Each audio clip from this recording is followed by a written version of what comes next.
Hi, this is Takibur Rahman and Nilavan. We did 3 elevator project. So I'll be starting with the LED 3 LED sensor. As you can see, these 3 are the LED sensor and the other 3 are the LED buttons. So whenever somebody press the buttons, the LED will turn on. Let me simulate that for you. So if we start the simulation, as you can see, the lift is at the first floor as the LED sensor is indicating. And if I press the button 3, this is the floor calling. So someone from the 3rd floor might call, and then it's going to the 2nd floor, then it's going to the 3rd floor. And as you can see, it's also printing the elevator called on floor 3, and also on floor 2, and then on floor 3. So now the elevator is at the floor 3. If I want to go to 2nd floor, the guy who is in the 3rd floor, if he wants to go to the 2nd floor, it will print it out. It's printing both the log path and the time, and we used millisecond for that, as you can see in the code.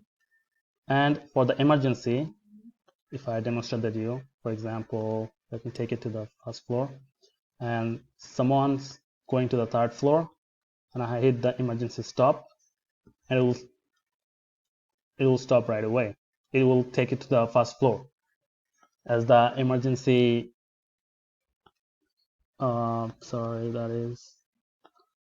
This is the emergency override button. So as you have seen, it took the LED to the 1st floor as soon as it was on the 2nd floor.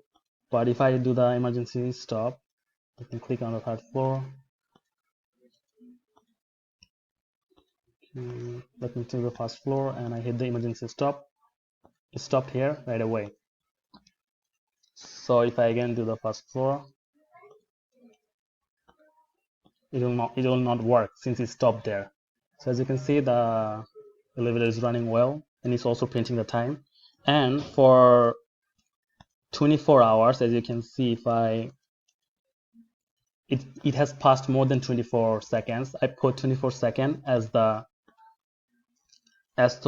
declare the 24 seconds for a day. So we can also change it to 24 hours if we want. But since it's a short time video, we're just doing 24 seconds. And then it's printing the all log path, as you can see, every 24 seconds. Here is one, then there is another one over here. So every 24 hours, it's going to print all the data that it has been done for the last 24 seconds. Thank you.